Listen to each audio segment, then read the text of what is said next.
Good afternoon, good morning, and hello to everybody on the Clover Live podcast number 9. We're going to be reviewing really quickly today. Uh, I think it was an interview you said between Trump and, Yep, yeah, some Trump kind of. and South Africa's president. It's the actual president? Yes, Why did we so name the episode South African Gentleman? I didn't All say right. gentleman.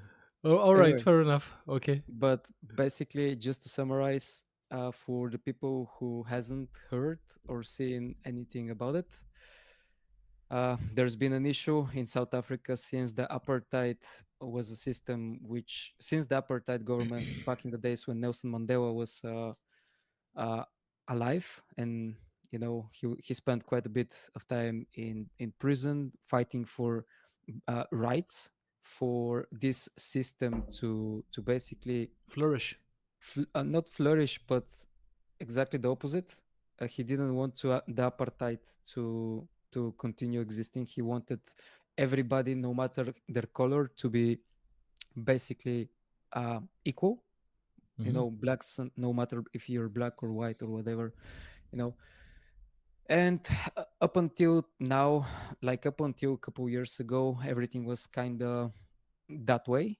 But very populist governments and very populist people and ideologies have been really active in the social sphere, and they gathered a lot of support. So right now we've got a parliament with a president ruling with the president ruling together with a white guy who is opposing the populist regimes who are basically advocating for the death of white people and the death of the white farmer. So Okay. so what was how did I find out about what's happening, and what we're going to review is basically by accident. I saw Trump inviting his guests in the White House, and what's going to happen next is a video which I'm going to send to George. And by Give the me way, two I mean, seconds. I think actually my question is probably better to be asked during their Let's conversation. yeah, let's But it's yeah, just a 5 minute video. It's just a 5 minute video, and we're gonna watch another For one more than a right after this century, one, the Oval for mhm. more than a which is connected. Okay, all right. Give me a second then. South Africa. There we go. I'll actually just give me a moment to fix it like this, and then go here, and then um,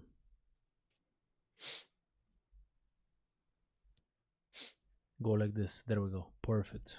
Okay. Yep.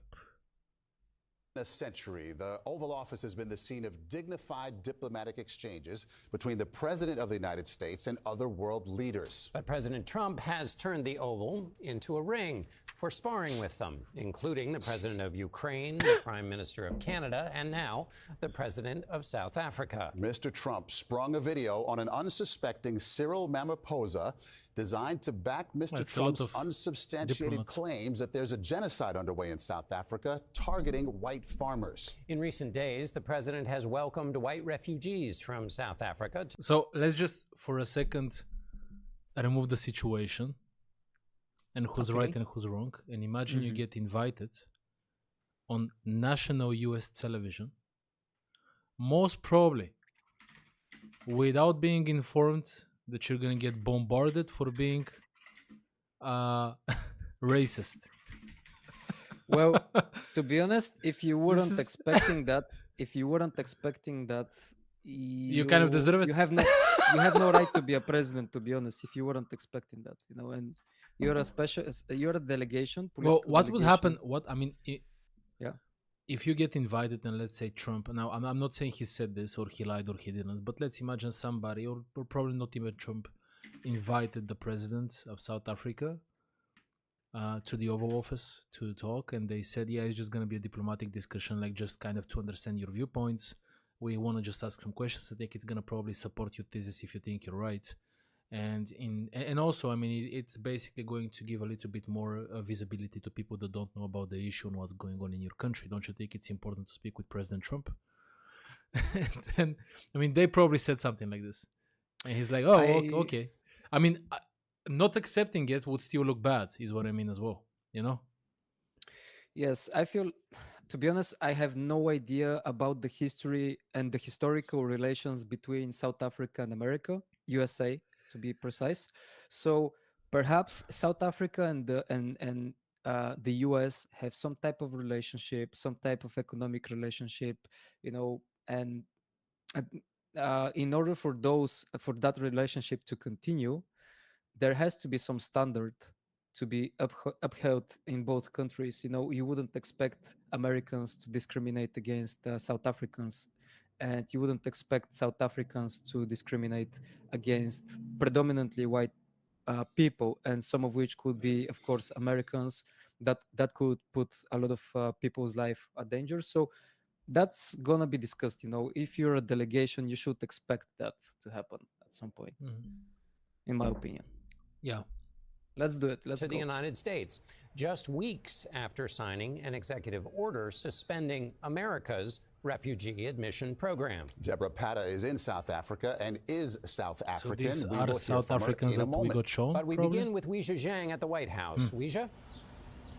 Good evening. For months, President Trump has accused South Africa of condoning genocide, even cutting. Okay, yeah, you were right. You were right. Oh my goodness.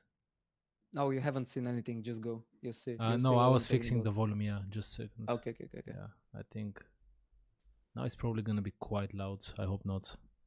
Off all U.S. assistance to it's the okay, country yeah. back in March. Today, the South African president was hoping to reset the relationship, but Trump had a different plan.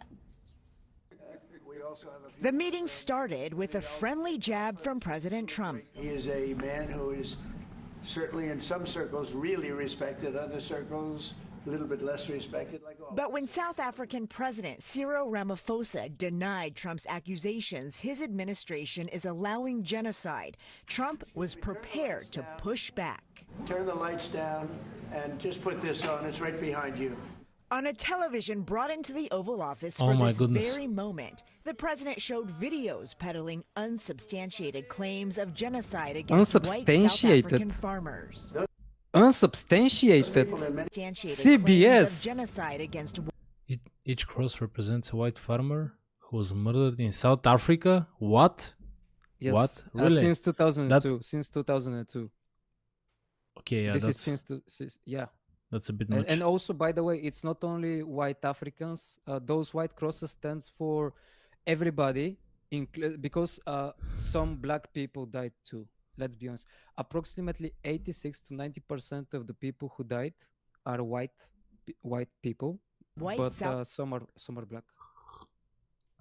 Okay, so my question here, just before we continue, is I mean, if they deem them colonists, and you look at history and you look at just in general the African continent, is it justified or not? So let's be honest here. Honesty is pretty difficult.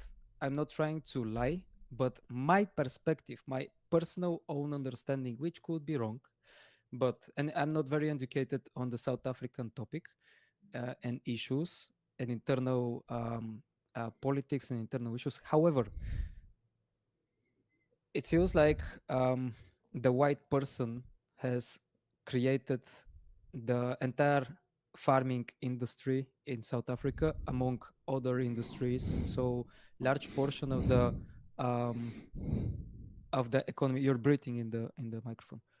A large portion. Come on, man. Sorry about that, man. A large portion of the industry and the economy is owned by white people, and you've got a lot of poor people in South Africa, unfortunately. So this discrepancy between this balance between, let's say, middle class and poor people is raising with each year, and it's very easy to be populist in such conditions. It's very easy to point the finger. You know how communism worked out in Eastern Europe, correct? So basically, somebody pointed the finger and said, hey, I know what the problem is. The problem is the rich people. And to a poor person, even the middle class seems rich. So uh, this guy is the guy, the populist guy. I don't even want to mention his name. We'll see it later, but I don't even want to mention his name. He's standing at a stadium chanting, kill the white farmer, and people are dancing to this chant. Let's finish this clip. I have no. I'm actually African- astounded that CBS Evening News thinks that this is like a conspiracy theory. It's not real. He's literally disinforming the people who are watching it. It's crazy. farmers. Those people, in many cases, are being executed. They're being executed. And they happen to be white, and most of them happen to be farmers. Ramaphosa acknowledged a law that allows his government to expropriate land for public use with compensation. But he insisted white farmers are not being targeted. They do allow them to take land. Nobody can and then take when land. they take the land, they kill the white farmer. And when they kill the white farmer, nothing happens to them. No, there is quite Nothing happens to there them. is criminality in our country.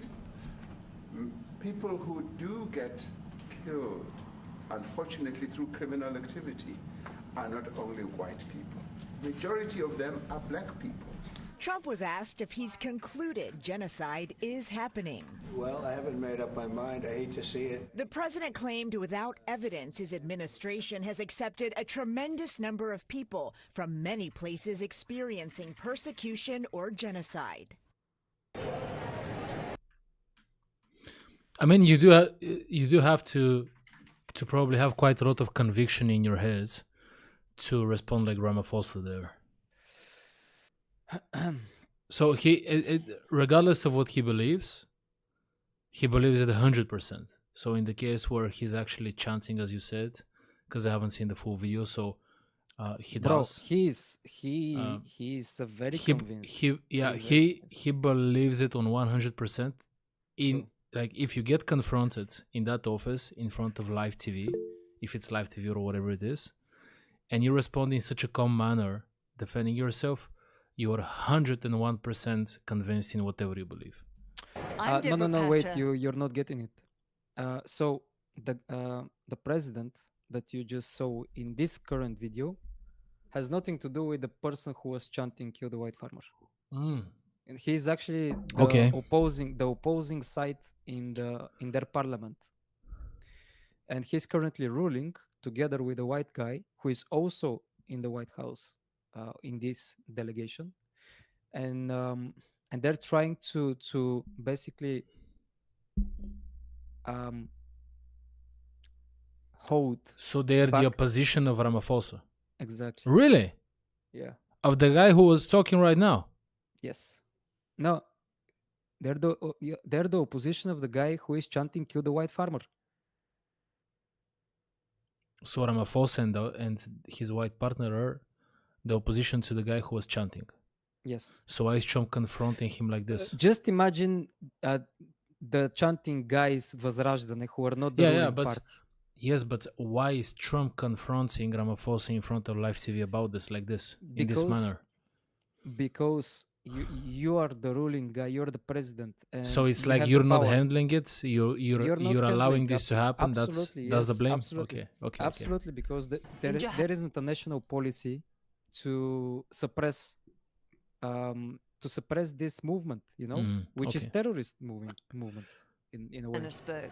President Trump has ground all U.S. refugee admissions to a halt except for one group, the white Afrikaner ethnic minority that once led South Africa's brutal apartheid regime. The first group of South African refugees in America claim they've been victims of violence and discrimination. And there are many more who want to follow, who've been attending informal meetings to learn about Trump's offer. Professional hunter Dolph Grobler has already applied. I'm worried that the genocide, which is currently mainly focused on white farmers, is going to spread. So life was better under apartheid? If I see yes, I can't say in my heart that we are better off now. Claims of a white genocide are often circulated by rich right-wing white groups, but people, are by the way. simply not true, said Afrikaner academic Pete Kerkamp. There's no sign of it, never has been. In fact, whites are economically the strongest group. This is the land of milk and honey if you're white. More than half of all farming land is owned by white South Africans, who make up just 7% of the population. And while the country has a staggeringly high crime rate, it is not racially motivated, says Afrikaner cattle farmer Nick Serfontein. I feel safe. I sleep with my doors open here on the farm. There are also allegations that white farmers are the victims of land expropriation without compensation. But in the 31 years since apartheid ended, there has not been a single case. Serfontein told us he's trained the next generation of more than 700 black farmers. I'm positive. I'm extremely positive. And so are the young people in South Africa, the young farmers. They're positive. They want to be here. They want to farm. In a country where he says the land must be shared by black and white. And Deborah, I'm wondering. of course, you would be a fucking retard. I'm sorry if you disagree with that. Everybody should agree with that statement. However, we shouldn't just turn a blind eye to a massive issue, raising disproportionate disbalance, economical disbalance, and huge populism that's exploiting this disbalance. You know what's like the ugly thing, that with topics like this, it just becomes politics and promotion, not just for this country but for other countries. People go into such topics, including media, because they turn it into politics, into idealization of something, into hitting a party, a member, a president, or whatever with some kind of a hit, some kind of a punch. Like, for instance, she took the situation and what you mentioned, well, you have to be an idiot to not say that, the land should be shared by two races. Yeah, like, that's the idea of her saying it. Like, this is one-on-one psychology. I'll explain it like this. For instance, you would say, you yourself would say, with the idea to calm a situation like this down, or just to kind of like point at it and say, I believe that Ramaphosa is probably totally in the wrong for being so, let's say, actionless. He's not doing anything about it, and he's not acting upon it. And then if they really want to take a hit at you, they would actually use your logic against you with an idealization motive. They would say, well, he's the president, and I would have to say that if you're reacting in the best interest of people, you need to respect everybody. And not respecting a president of a country is probably going to actually separate people inside of it more than anything else. It's such an idiotic thing. I mean, I hope people understand what I mean. Idiotic. It's not idiotic. It's basically it's absolute bullshit. Even though we pretend we're so advanced, so civilized, and so on, there is a basic animal principle. If you show weakness, and if somebody exposes a weakness within you, for example, Ramaphosa talking with Trump, and Trump being a little bully, like he's a bully to an extent. And in this case, there is a good argument for why he's doing what he's doing. And to a huge extent, I may or may not support it. But the thing is the following. Trump exposes weakness in Ramaphosa and how he deals with the situation. And people back home in South Africa could say, look, this pathetic and weak president. And they could actually, there could be a negative result out of this, some type of, you get what I mean, right? Yeah. This also stems from the fact, just for me to not lose my thought, but maybe I can go back into it after this with you, of how many people of the populace of any country actually think in a sense of work equals what you deserve. Amount of work, amount of me killing my ass, amount of blood and sweat, which is actually super important, equals to an equivalent amount of money, amount of land in this case, amount of success. Which is not how the world works actually. You need to go through that. You for sure need to go through that to be a human being, a normal human being with morals at the very least, because you need to know what's hard work. Still, if you gain enough experience, you become an expert and you become a professional. You become a smart person that knows how to handle his time now, not how to handle his work, because time is work. And that's why highly paid jobs are commission based. That's why actually a business is a commission based person compiled of 100 people, for instance. People don't get that. If you get an investment, it's a pre-commission, by the way. You're commissioning me before I do anything for whatever money I give you, which is insane when you think about it. But that's the most let me explain. The most negative people that I encounter in sales, I'm hearing something, but I have no idea what this was. It was like it's just outside a dinosaur. Open window. Yeah. Sorry. Yeah, no problem. So let me explain it like this. All the people that are selling, let's say, some real estate or a project, or they have gotten 100 megawatts, 200 megawatts or whatever, I don't know, and they're seeking an investment. Today, I spoke with a person with a big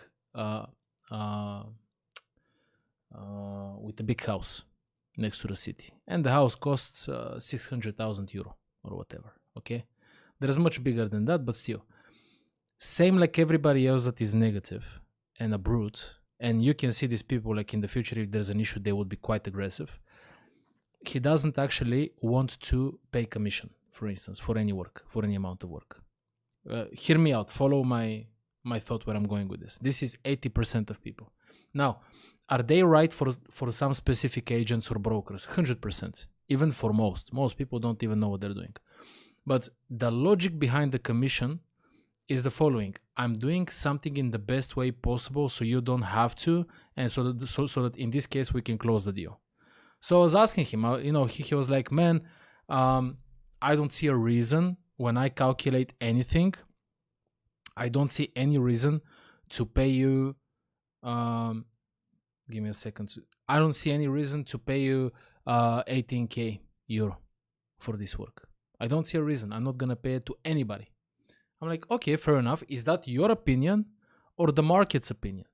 And he's like, what do you mean? And I'm like, well, if it's your opinion, if it's the market's opinion is what I said, nobody would pay commission. However, currently, 96% of people pay commission. 4% don't. So then I'm left with the other option to actually understand if it's your opinion. I mean, do you think like this is something that everybody's doing or what? It's like, this is something that I don't even care about, but I promise you I'm not going to pay. I'm like, okay, so in what world am I actually going to deserve a commission, let's say? He's like, whenever you do some work. And I'm like, okay, what's work? He's like, not what you're doing right now. I'm like, okay, but like explain a bit more. And he starts explaining that I would make a call to a guy and he would come and buy the house and I haven't done any work. That's the logic behind him. I'm like, okay, so you're saying, so let me get this straight. If I right now go and take photos and videos of the house and promote it and go to Premiere Pro and pay a photographer to edit those in a professional way, and I spam it on social media for 6 months, and I call 500 people in those 6 months, and I go on 100 visits on the house to, by the way, take your time as well on those 100, and we finally sell the house out of those people, you're telling me that I deserve 18 grand more, I deserve then more 18 grand than I would deserve if I make one phone call now and I bring you a client that is gonna buy the house. And 40 minutes later, this guy became a client, by the way. But this is the majority of people. And by the way, if he didn't speak with me, nobody would turn his opinion around.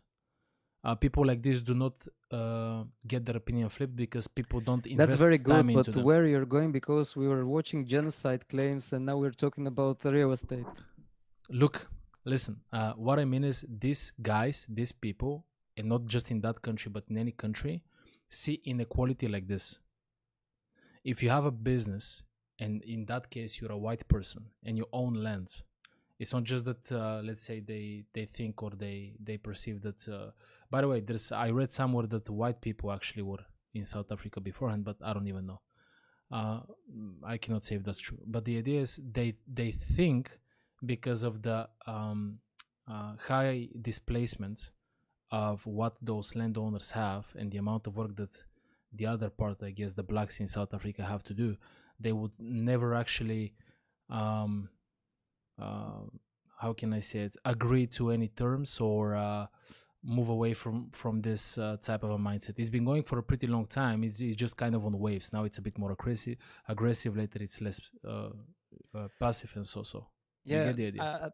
I get the idea, but and the reason for that, in my personal opinion, is because you've got a populist who is promoting that idea, and there are plenty of people who are vulnerable to populism.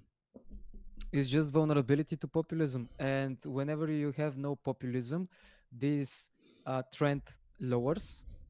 And whenever you have a new populist leader who is taking on and exploiting this vulnerability just to gain traction, to gain power in the country, because populism is a real instrument for politics and for power, for gaining some type of power.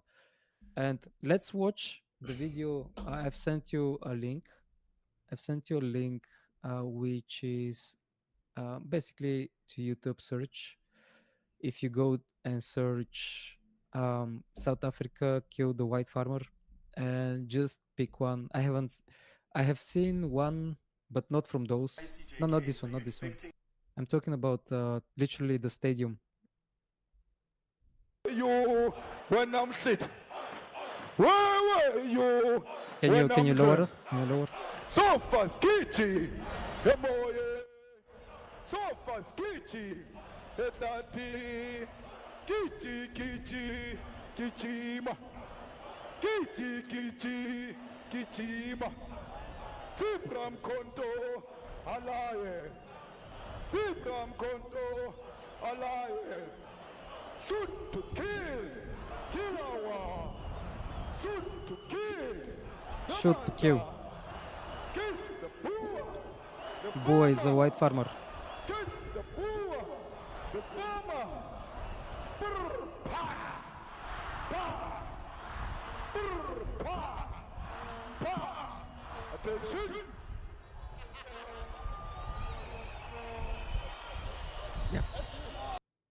Yep.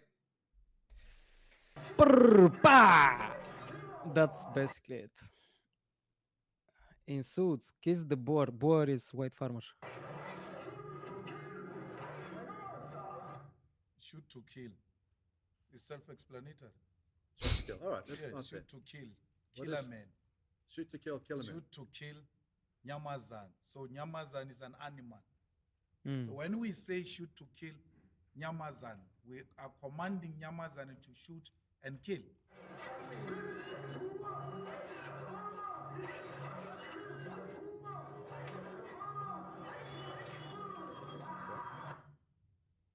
You say also want me to interpret the language you hear? Yes, just so we're clear.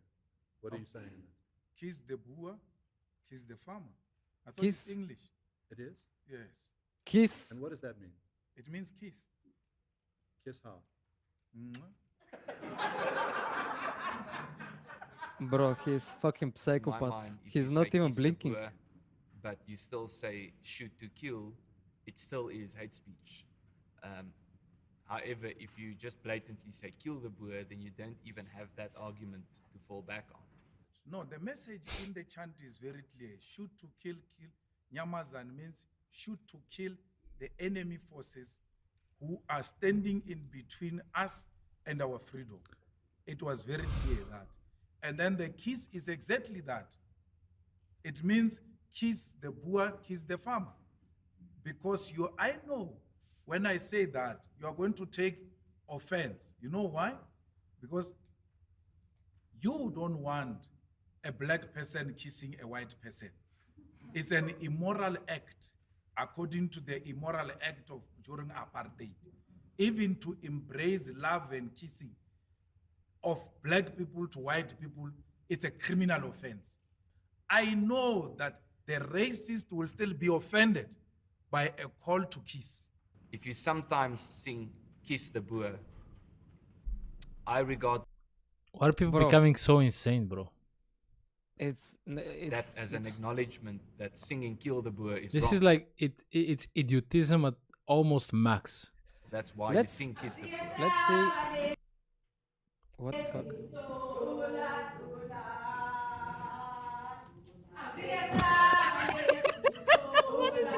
Did you see? Did you see his look?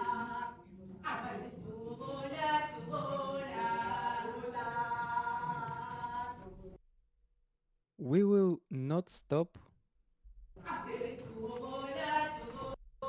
white fragility. Singing to appease white fragility. Dubu Ibu is a struggle song about blackness. Yeah, this is not racist at all, by the way.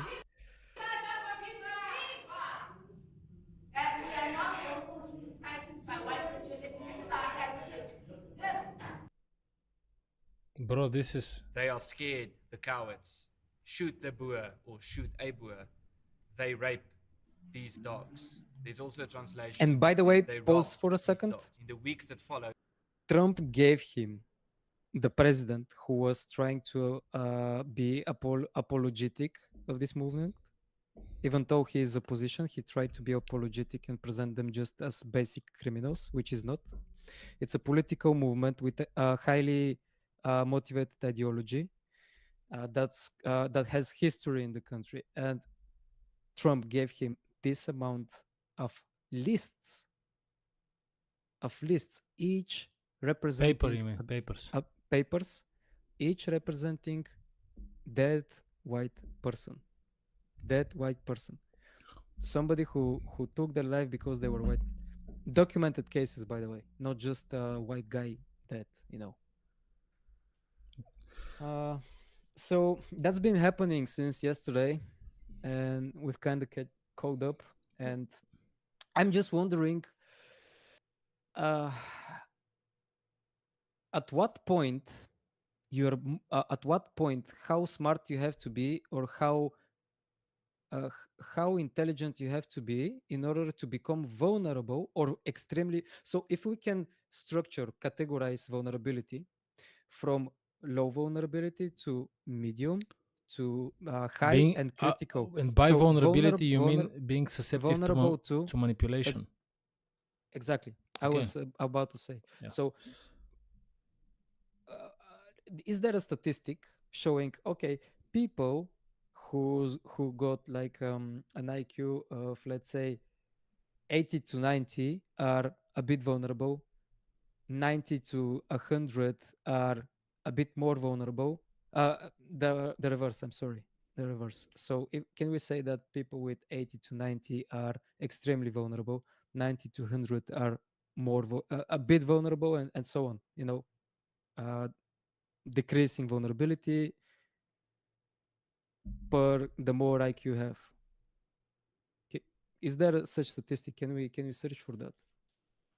Is there? Let's open our search engine, modern AI search engine. Is there a statistic showing or studying? Even if you find the statistic, what would that change? I'm just wondering. Like, just imagine, not, but just imagine gonna... like this.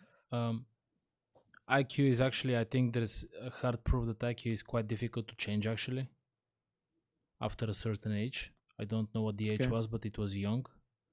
So you're kind of like hard coded to be at whatever you are, and it's not gonna move. And even if it moves, it's gonna be so little, so minuscule that it wouldn't matter, because it's also probably gonna be in like some specific area or something, you know, of life. Okay, I can agree with that. So what do you think? What would change the perception of people if they're proven. susceptible to populism? Probably nothing, and because of course we've got the same issue in white countries. We've got the same issue in developed countries. Probably nothing, because what happens right now is on a larger scale and more visible than what it was in the past, because of the sheer amount of media and also power all sorts of power that you can get in today's world. In the past, you would get it on smaller cities, then smaller villages, smaller groups, and maybe it can snowball into a country, but it would be quite difficult. So, and also armies were 2,000 people, 4,000, 40,000, okay, whatever. Well, So it's still like so. I mean, throughout the history throughout human history, a small group of people changed the course of history for millions. yes, but that's exactly what I mean. So, Yeah, so in general, anything against this, anything that can go against this would be another person or another small group of people, as long as they are supportive between each other, that has the opposite, let's say, spectrum, and they act upon it. So does that It's not mean gonna be that the white people in South Africa has to stand up and oppose actively, even if it has to be armed resistance, because essentially their life is threatened? I think that would just make it worse.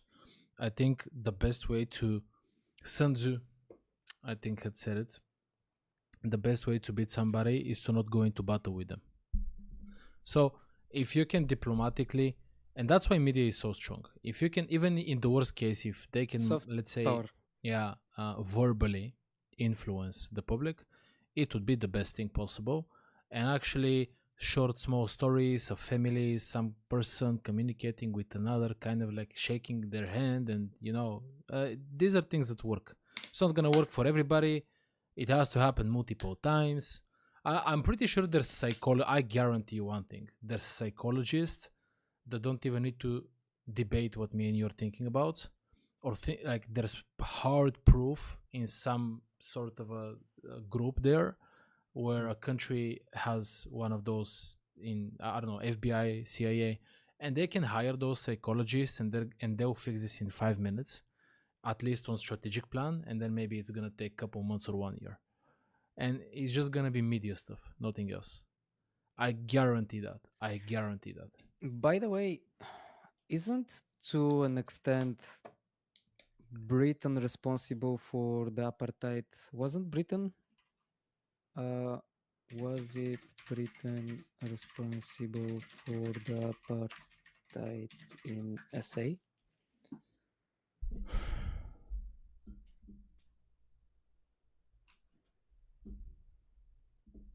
Come on, man.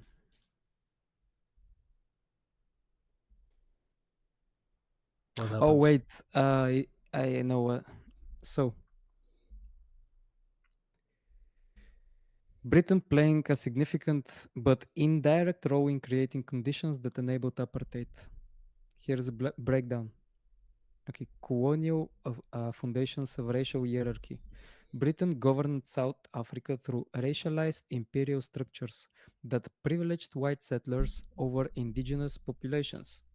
After gaining dominion status in 1910, South Africa's white minority government inherited and expanded British colonial policies that reserved political power for whites, enforced land dispossession through acts like 1913 Land Act, so basically more land for whites and less for blacks, I guess, or reserved such land for whites, and established labor exploitation systems in mines and farms. So seeing mines and farms as labor exploitation environment, you can see how that song was created and why that song was created, Kill the White Farmer. So okay, I'll give you an example. Okay, yeah. If we don't take the influential route of media, and we just take politics, as you say,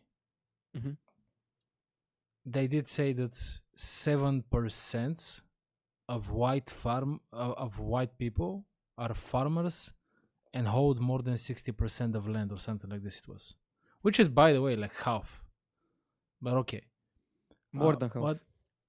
Yeah, they said 50, 60, something like that. But what would happen if they calculate, because I think that they have quite a lot of export as well, what happens if they calculate the sales of those farmers and they place additional tariffs on the exports to certain countries, Britain for instance, and the profits out of those go as either disbursed profits like Yeah, they did in to- Libya to the yeah. people, or they go into building libraries, schools, medical centers, and so.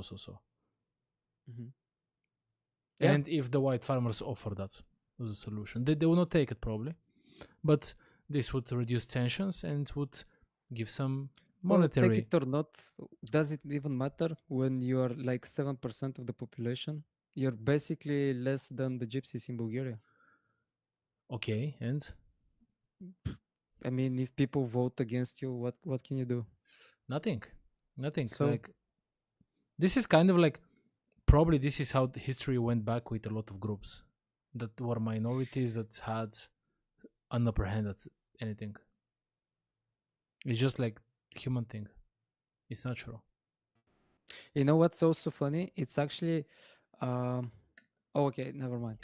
It's I just was in general about a sinful thing, by the way. It's not just a human thing. It's one of the worst aspects of what a human can feel and do.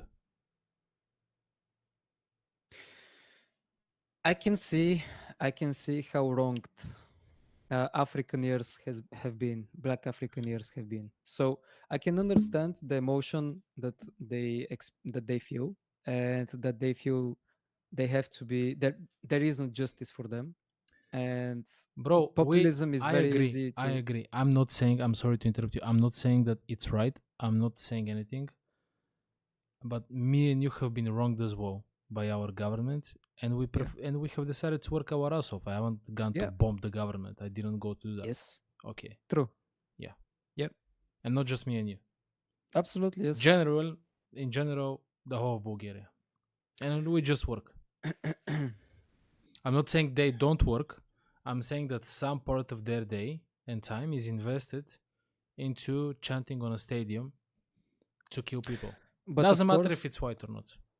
Yes, but and I agree with you, and even I'm pretty sure the majority of African years agree with you, black or white. Let's be real. The guys that are chanting in the stadium are a fringe society, as much as Russians, Russophiles are a fringe society in Bulgaria. Okay. So I feel like, even though you see what I'm saying. I see. Let's leave it as it is. I think that it's quite obvious, and I think that most people would be on this opinion. And you do you know how you realize if somebody has the right opinion if you see them or if you allow them to express it alone in front of a random public, and if they choose to do so, either they are right or they are insane. Generally speaking, most people are not that insane. So a small percentage would, like, you would be just off of the chart on the statistic if this is the correct opinion. But majority of people, idiots or not, would have some sense of direction and self-perseverance. So if you allow them to be separated from the group and they stop doing what they're doing or chanting or saying, then they're probably in the wrong opinion. You get my point? Yeah. So if I see these people chanting alone like a maniac in the center of Berlin, for instance, either they're insane or they are actually quite right. I haven't seen people chanting that. Or maybe, I mean, Well, do you get me? some leftists, you can find some. But you get my point. Yeah. So let's leave it as it is for today. 3 hours, not Yeah. today. Not today. But we've got some more work to do. Yeah, we actually do have. That's the whole reason. So thank you all for watching. But if you want, you can say out. Yeah, So, thank you for watching, and see you. See you and sub.